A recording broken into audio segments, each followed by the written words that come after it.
हवामहे कविं कवीनामुपमश्रवस्तमम् ज्येष्ठराजं ब्रह्मणां ब्रह्मणस्पतआल शृण्वन्नोतिभिस्सीदसादनम्। ॐ महागणपतये नमः।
భారతదేశం యోగ భూమి, పుణ్యభూమి, కర్మభూమి అన్నారు. మరి దేవతల గురు బృహస్పతి, రాక్షసుల గురు శుక్రాచార్యుడు. చాలా చక్కగా కాలం గడుస్తుంది.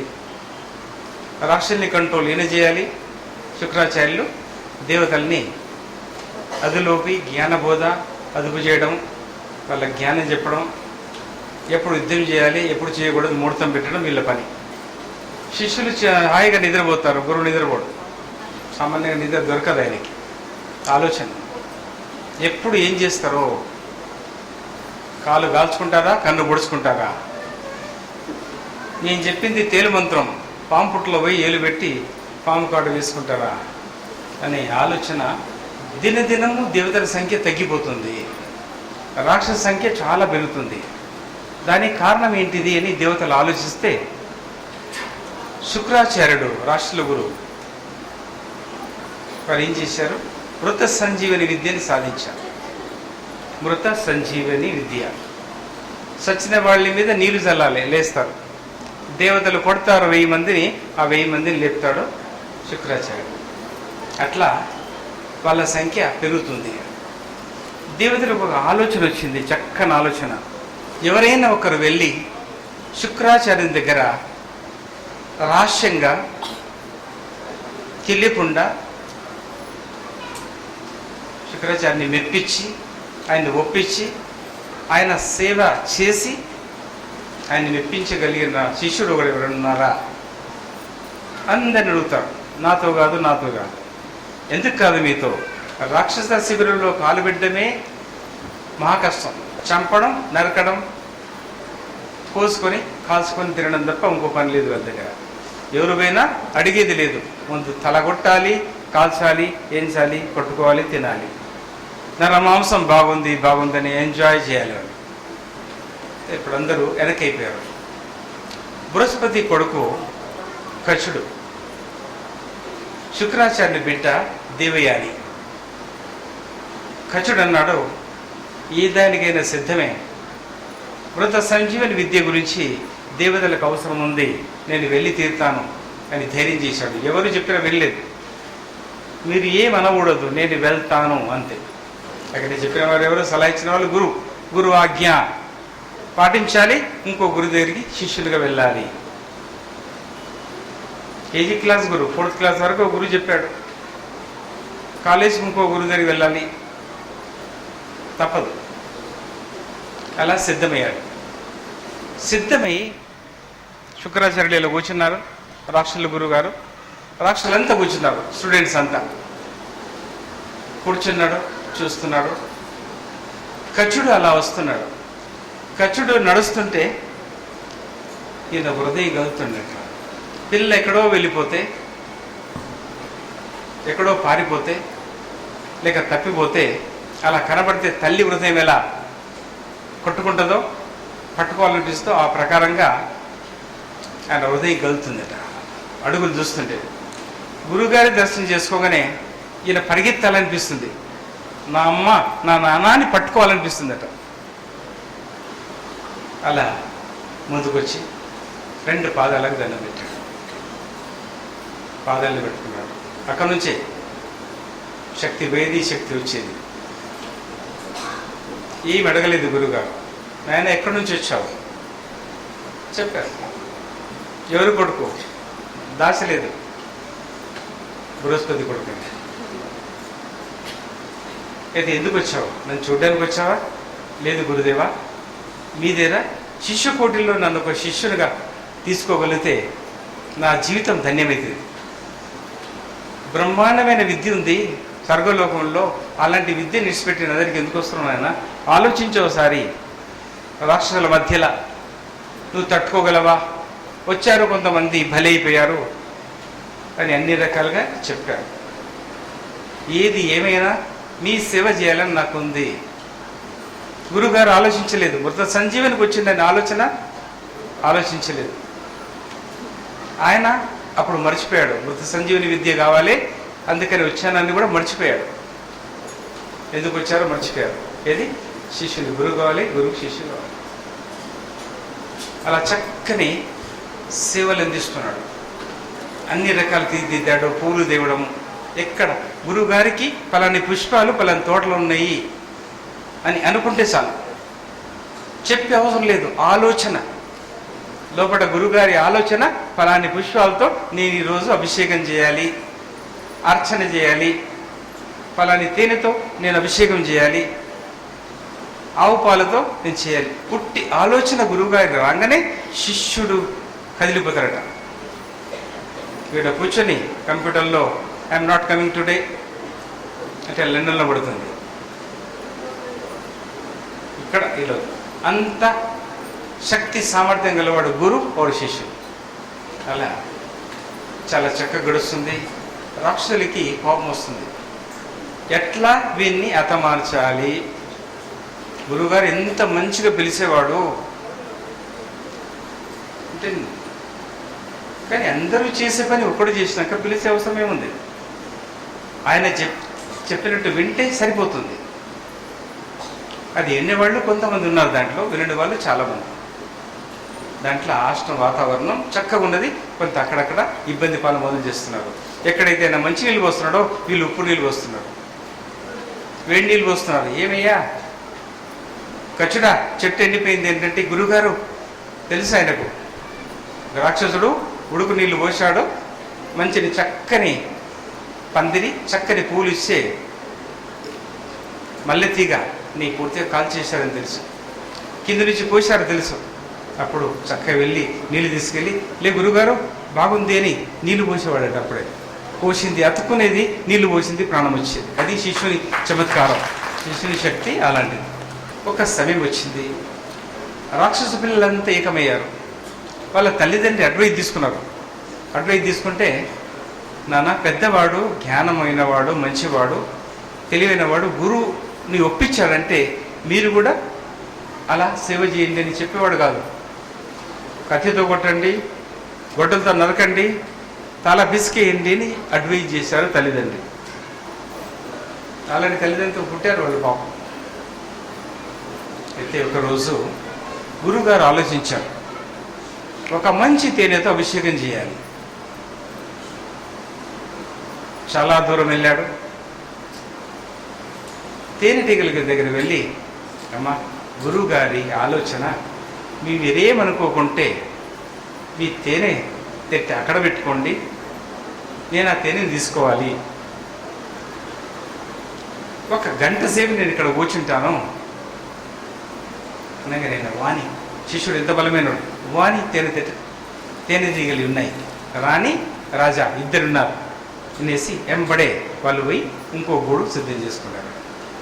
వీళ్ళు అక్కడ వెళ్ళగానే ఈగలన్నీ అక్కడ రావాల్సినవి అక్కడ ఉండవు. కొంత తేనె మాత్రం తీసుకువెళ్ళి తర్వాత గురువు గారికి తేనె తినని మీదికి ఎక్కారు. ఎక్కి జాగ్రత్తగా కుండ నింపుకొని నడుము కట్టుకొని కిందికి దిగాడు. రాష్ట్రాలు 4 దిక్కుల పట్టుకొని కట్టెలతో కొట్టి చంపి తాడుతో ఊరేశాడు. కచుడు చనిపోయాడు. చాలా రాత్రి అయింది. కచుడు లేడు. కచుడు ఎక్కడ పోయిండు? దేవయాని, నాన్నగారు నా అన్నయ్య రాలేదు, ఓసారి చూడండి. చూశాడు గురుగారు. ఓంకార ధ్యానాన్ని ధ్యానిస్తూ అద్దంగా మార్చి దాంట్లో చూశాడు. కచుడు బాగా సాగిపోయిండు, పొట్ట ఉబ్బిపోయింది, శవం ఏలాడుతుంది, గాలి కాడుతుంది.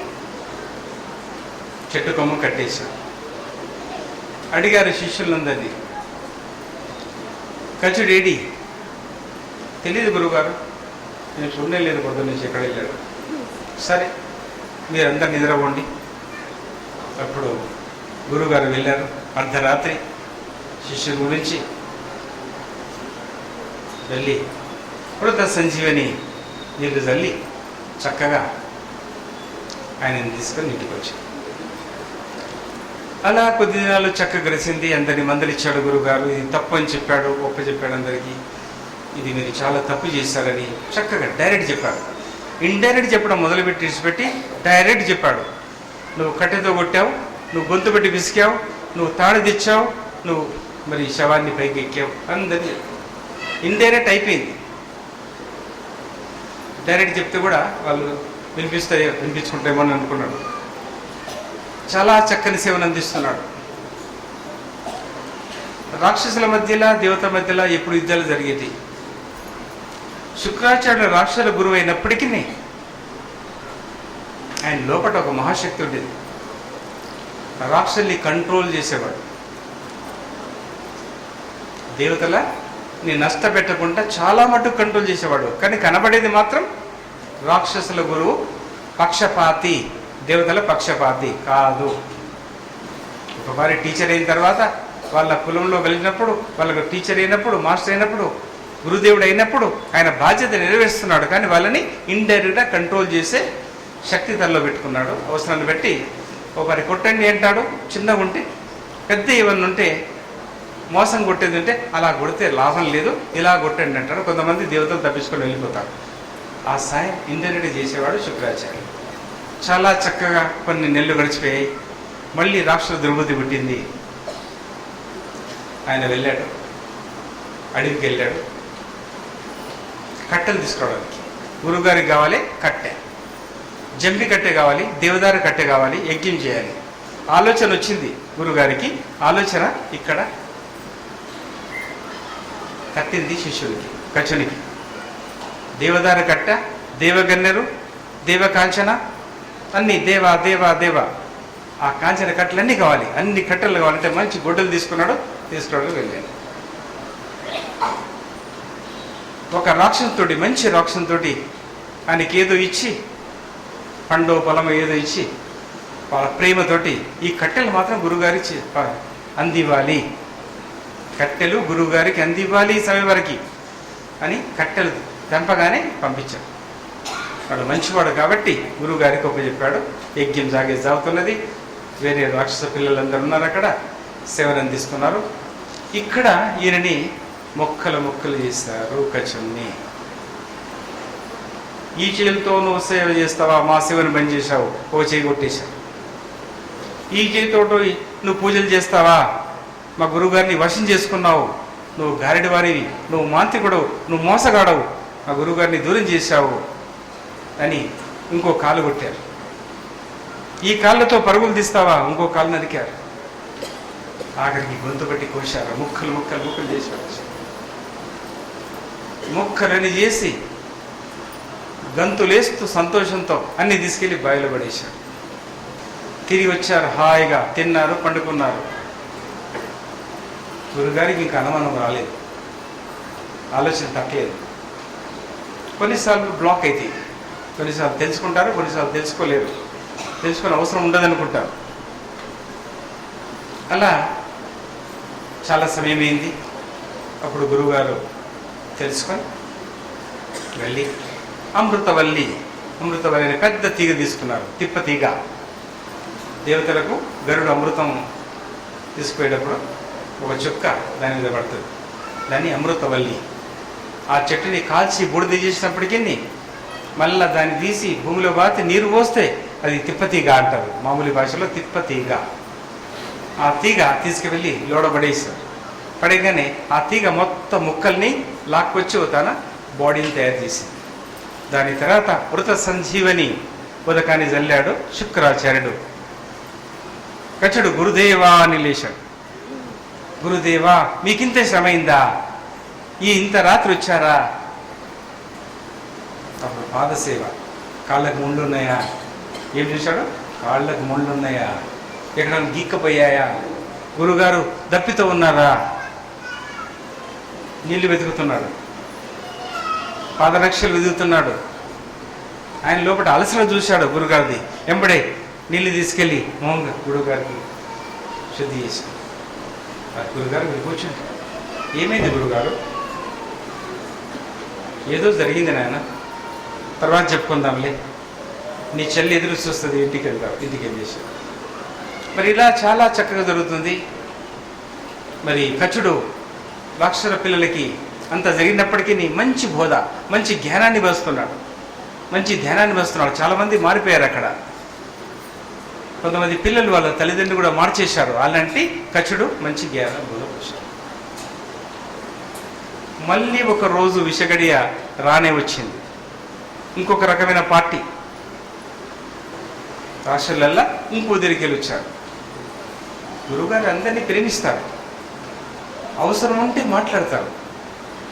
సర్ది అవుతుంటే, నీళ్లు గారుతుంటే ముక్కు నుంచి మీకు సర్ది అవుతుందా అని అడుగుతారు. 10 మందిలో సర్ది అవుతుందా? అన్ఈజీగా ఉంటే నప్కిన్ పెట్టుకుంటామో తుమ్మడం మొదలు పెడితే అడుగుతారు. నన్ను చూడలేదు, నన్ను అడగలేదు అని అనుకునే శిష్యులతో ఏం చేస్తారు గురుగారు?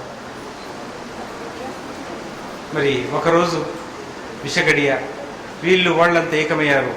వీడు ఉన్నంత వరకు గురుసేవ మాకు దొరకదు. గురుసేవ చేసిన ఫలితం లేదే, ఫలితం శూన్యం. నీ కన్ను బాగాలేదు, నీ మనసు బాగాలేదు, నీ హస్తాలు బాగాలేవు, నీ చేతులు బాగాలేవు, నీ కాళ్ళు బాగాలేదు, నీ ఆలోచనే బాగలేనప్పుడు గురుసేవ అనేది ఏంటిది? గుడ్డి సేవ. మరి ఒకరోజు వచ్చింది గురువుగారి గురించి ఆవు పాలు, తెల్లటి ఆవు పాలు, తెల్లటి. అదే రోజు గురు పౌర్ణమి, ఇదే రోజు తెల్లటి ఆవు పాలు. మరి గురు పౌర్ణమి నాడు మచ్చలేని చంద్రుడు కనబడతాడు. మచ్చలేని చంద్రుడి దగ్గర మంచి నది నీళ్లు తీసుకొని అడు ప్రార్థన చేసి తీసుకురావాలనే ఆలోచన ఆయనకు వచ్చింది. గురువుకు ఆలోచన అనగానే శిష్యుని అందుకుంది ఆలోచన. అలా వెళ్ళాడు అడవికి. అందరూ వేటకుక్కల్లాగా ఒక జింకని తరిమినట్టుగా తరిమారు అడవిలా. వీళ్ళు అలా చేస్తారు, నా గురువుకు నీరు అందియాలి అనుకున్నాడు.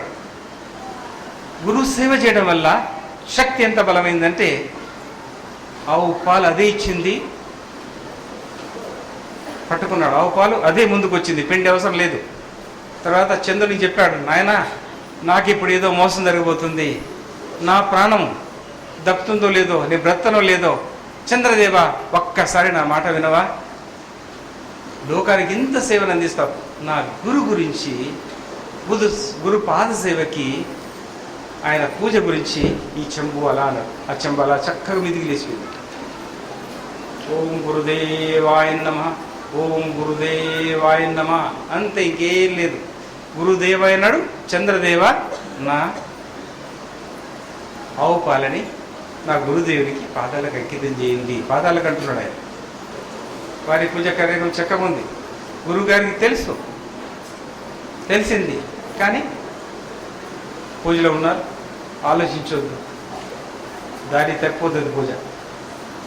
జరిగి తర్వాత చూద్దాం అనుకున్నాడు, నన్ను నిలబెట్టాడు. ఆలోచన లేడు, ఆలోచన ఏముంది, దైవం మీద ఆలోచన ఉంది. శిష్యుని ప్రతాపం, శిష్యుని బలం, ఆ చెంబు, పెద్ద చెంబు పాలు నిండింది, అది అలా వస్తే అలా తీసుకున్నాడు. రాక్షసులంతా ఆశ్చర్యపోయారు అక్కడ ఉన్న వాళ్ళు. శిష్యుని తరిమి కొట్టారు, కచుని తరిమి కొట్టారు, రాళ్లతో, రప్పలతో, కట్టెలతో కొట్టారు. అయినా అన్నలారా, తమ్ముళ్ళారా అని ఎంత బతిలాడి ప్రేమతో మాట్లాడినా వాళ్ళు వెళ్ళి చంపారు, ప్రాణం తీశారు. కట్టెల మూవు పెద్దది తీసుకొచ్చారు, దాంట్లో కాల్చి బూడిద చేశారు, కాల్చి పూర్తిగా బూడిద చేశారు. బూడిద చేసినాక ఆలోచన వచ్చింది. పక్క ఊళ్ళో వైద్యుని అడిగాడు, ఇంత పెద్ద బూడిదని ఇంత చిన్నగా చేయాలంటే ఏం చేయాలి అని అడిగారు వైద్యుని. దాంట్లో గాడిది గడపార ఆకు, ఇప్పుడు మోటు భాషలో గాడిది గడపార ఆకు రసం వేస్తే ఇంత పెద్ద బూడిది ఇంత అవుతుంది తెలుసుకున్నారు. శుక్రాచార్యుడు రోజు కళ్ళు తాగే అలవాటు.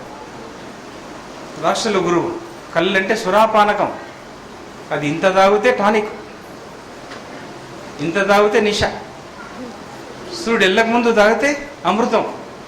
దేవతలు కూడా ఆ కళ్ళు తాగేవాడు, దాన్ని సురాపానకం. ఇప్పుడున్న చెట్లు వేరు, ఆ చెట్లు వేరు. సురాపానకం తీసుకెళ్ళి వాళ్ళందరూ ఉన్నారలా ఆలోచన చేశారు. కచుని భస్వం అంతా కళ్ళు కుండలో కలిపారు. దాంతోపాటు ఏం తాగేవారు గురువుగారు? బల, అతిబల, మహాబల, నాగబల. గురుగారు ఈరోజు అతిబల, మహాబల, నాగబల అనే ఆకు చాలా మంచి శక్తివంతమైన దొరికింది, మీరు తాగాలి అని సంతోషంగా ఇచ్చారు. గురుగారు శిష్యులు కదా, బిడ్డలు కదా, కన్న బిడ్డలు కదా, కన్న బిడ్డలకనే బలమైన బిడ్డలు, నా బిడ్డలు నాకు అపకారం చేస్తారా అని కూడా ఆలోచించకుండా నా బిడ్డల తీర్థమని అలా తాగేశాడు. తాగిన తర్వాత ఆలోచన వచ్చింది, ఏదో నా లోపలికి వెళ్తుంది, ఏదై ఉంటుంది తర్వాత చూస్తాము. గురువు అంటే ఎలాంటి వాడంటే ఆయన గురించి ఆలోచించాడు, లోక కళ్యాణం గురించి, జనం గురించి, నమ్మిన వారి గురించి. గురుదేవుడు రిమోట్ తీసుకున్నాడు, అన్ని జాల చూశాడు. చూసినాక రాష్ట్రాల మాయ, వాళ్ళకి అన్ని శక్తులు ఉన్నాయి, దాంట్లో బలమైన వాళ్ళు ఉన్నారు, ఏ లోకానికన్నా తీసుకుపోయి పడవేయచ్చు. అప్పుడు ఒకసారి అన్ని లోకాలు కూడా చూశాడు, ఎక్కడా కచుడు లేడు లేడు లేడు. కచుడా ఎక్కడున్నావు అన్నాడు. గురుగారు నీ కడుపులో ఉన్నాను. గురుగారు నీ కడుపులో ఉన్నా, చాలా హాయిగా ఉంది, చక్కగా ఉంది, ఆ నీటి మడుగులో ఆడుకుంటున్నా నేను అంట. ఏంట్రా నీటి మడిగేంటి, ఆడుకుంటాం ఏంటి, ఎక్కడున్నావు చెప్పు. ఇక్కడ ఆడుతున్నాడు చక్కగా. అయితే ఇంకా నాకు ఇంకేమొద్దు, స్వర్గ సుఖాలు వద్దు, నాకు ఏ అధికారం పదవి వద్దు, ఓ గురు పదవి నాకు అక్కర్లేదు. నా తండ్రి మహాబలమైన వాడు, అంగీరస మహాముని నా తాత, నాయన తెలుసు, ఆయనకు నేను రుణపడ్డా. మీ నాన్న నేను ఆయన కలిసి చదువుకున్నాం. ఘోరమైన అరణ్యంలో అంగిరస మహాముని మహాబలమైన వాడు, శక్తివంతుడు, ఆయన నా గురువుగారు మీ తాత. నా రుణం తీరింది అనుకున్నా, కానీ ఈ రకంగా నువ్వు కష్టపడతావని అనుకోలేదు. నీకు విద్య చెప్పడం వల్ల రుణం కొంచెమన్నా తీరి నా గుణంలో మార్పు వస్తుంది అనుకున్నా, కానీ ఇది చాలా కష్టమైన పని, నీకు ఎలా చేయాలో నాకు అర్థమే తెలియదు అనుకుంటాడు గురువుగారే. అప్పుడు గురువుగారు కత్తి చూశారు, వద్దనుకున్నాడు. ఎవరినైనా పిలవాలనుకున్నాడు, ఏదైనా అవసరంతో బయటికి కక్కాలి అనుకున్నాడు, అది కూడా వద్దనుకున్నాడు మళ్ళీ గురుగారు. ఎందుకంటే నా కచునికి కొంచెం కూడా తగలొద్దు దెబ్బ, ఆయన మీద గీతన్న పడకూడదు, అలా బయటికి తీయాలి. దౌతిని ప్రయోగించాలనుకున్నాడు. 22 గజాల బట్ట తీసుకొని దానికి ఏదన్నా ఒక గాలం లాంటి వస్తువులు పెట్టి లోపలికి మింగి బయటికి లాగాలనుకున్నాడు. అన్ని ఏర్పాటు చేసుకున్నాడు. శిష్యుడు అంటాడు, గురుగారు మీరేమనుకోకపోతే హిరణ్యాక్షుడు నరసింహస్వామి ఎలా గోళ్ళు పెంచుకున్నాడో అలా పెంచుకొని లోపలికి వెళ్ళి బయటపడాలనా? అయితే ఖర్చుడా నేను అప్పుడు చనిపోతా కదా మరి. మళ్ళీ గురువుగారికి ఆలోచన వచ్చింది, నువ్వు లోపల ఉండు జాగ్రత్తగా,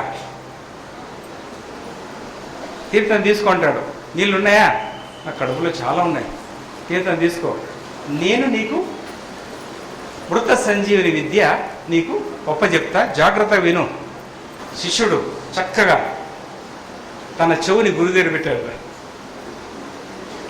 ఇలా పెట్టి గురువుగారు మృత సంజీవని విద్య చక్కగా బోధించాడు. బోధించినాక అంత సులభంగా నేర్చుకునేది కాదు, కొన్ని ఏళ్ళు పడతాయి. కానీ లోపల తపస్సు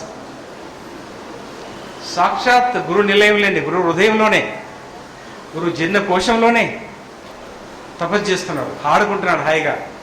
గురుదేవాయ నమ, ఒక ఈత కొడతాడు, గురుదేవాయ నమ, కాళ్ళు పైకి, గురుదేవాయ నమ, ఇట్లా తిరుగుతుంటాడు. ఖచ్చితంగా కొంచెం మెల్లగా, గురుగారికి కదలిక అటు ఇటు, ఖచ్చితంగా కొంచెం మెల్లగా. లే గురుగారు, నాకు ఆనందం ఉంది, నాకు మీరు ఏమో అంటున్నారు కానీ మీరు నన్ను జీర్ణం చేసుకోండి అంటారు. కాదు, ప్రసన్నంగా ఉపదేశం చేశాను. మళ్ళీ అడిగాడు శిష్యుని, ఎలా బయటికి వెళ్ళాక నన్ను ఎలా బ్రతికిస్తావు? కానీ నీకు అవకాశం ఉంది, నీ ఇష్టం, నీ ఇష్టం ఉంటే నన్ను బ్రతికించు, లేకుంటే అలానే దేవుళ్ళకి వెళ్ళిపోవచ్చు, గురు ఆజ్ఞ. ఎవరు నన్ను అలా చేస్తారా? శిష్యుడు ఎంత బలమైన వాడు ఉండొచ్చు, ఎంత శక్తివంతమైన ఉండొచ్చు, అందుకనే ఆయన మీద సర్వస్వం విడిచిపెట్టాడు, ఆయన చేతిలో పెట్టాడు. అసలు ఈ శిష్యులు దొరికితే కానీ చేతిలో పెట్టచ్చు, లేకుంటే కాదు. రాక్షస శిష్యులకు ఎలా పెట్టగలవు? మరి ఇద్దరు మాట్లాడుకుంటున్నారు, శిష్యుడు ఏడుస్తున్నాడు లోపల, గురువు ఇక్కడ ఏడుస్తున్నాడు. ఎలా ఇది ఎలా సాధ్యమవుతుంది? ఎక్కడ తప్పుతుందో, ఎక్కడ రాక్షసుల మాయ కప్పేస్తుందో అనే ఆలోచనతో ఇద్దరు గురువుగారు వీళ్ళిద్దరు మాట్లాడుకుంటారు, గంటల కొద్దీ మాట్లాడుతున్నారు, ఇలా తీయాలి, ఇలా చేయాలి. మరి గురువుగారు లోపల ఉన్నప్పుడు మృత సంజీవి విద్యతో బ్రహ్మజ్ఞానం ఇచ్చాడట లోపల, మహాశక్తివంతమైన శక్తులు కూడా ఇచ్చేసాడు లోపలనే. శిష్యుడు సిద్ధమయ్యాడు, గురువుగారి అనుగ్రహం ఆశీర్వాదం దొరికింది. తన గోళ్ళని పెంచాడు, గోళ్ళని పెంచి కడుపుని ఇలా చీరాడు, చీరి ఒక్క గంతుతో బయటపడ్డాడు. ఒక జింకపిల్ల తల్లి గర్భం నుంచి ఎలా బయటికి వచ్చిందో, వచ్చి అలా పడగానే లేస్తుంది 18 నిమిషాలు, ఆ ప్రకారంగా బయటపడ్డది. బయటపడగానే ఆ నీటి మడుగులో 18 నిమిషాలు చింత చెట్టు పెద్దగైంది. ఆ చింత చెట్టుకు ఆనిచ్చి గురుగారి శరీరాన్ని, దాని తర్వాత శిష్యుడు మృత సంజీవని విద్య మొదలుపెట్టాడు. నా గురుగారు లేకపోతే నేను ఈ చెట్టుకు నా తలని పగలగొట్టుకుంటాను, ముక్కలు ముక్కలు అయిపోతాను అని ముందు శపథం చేస్తాడు. చేసి మృత సంజీవ విద్య చేసి గురువు గారు లేస్తారు, గురు శిష్యులు ఎక్కడ పట్టుకొని ఏడుచుకుంటారు. ఇద్దరు వాళ్ళ ఏడుపు చూడాలి, బిడ్డ తల్లి ఎట్లా ఏడుస్తుంది, అమ్మాయి అబ్బాయి ఆ ప్రకారంగా గొడవనంట. అలాంటి ఎక్కి ఏడుస్తున్నారట, చాలా భయంకరం ఉండేనంట. అది దేవ్యాన్ని అదిరిపోయిందంట గురు శిష్యుల.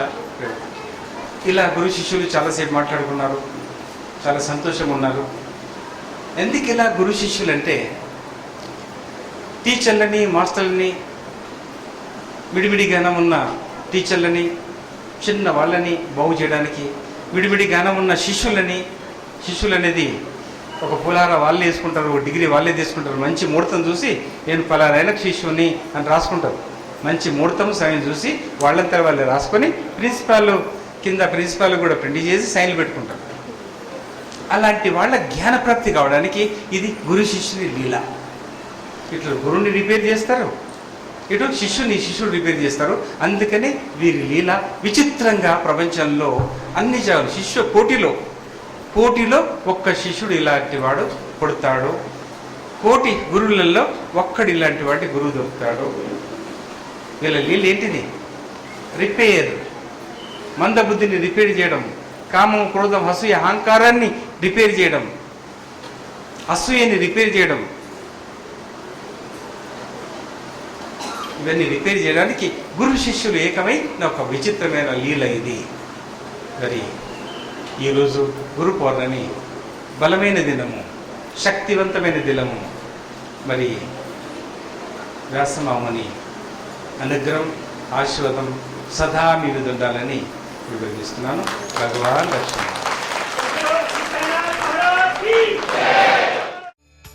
जय जय साई राम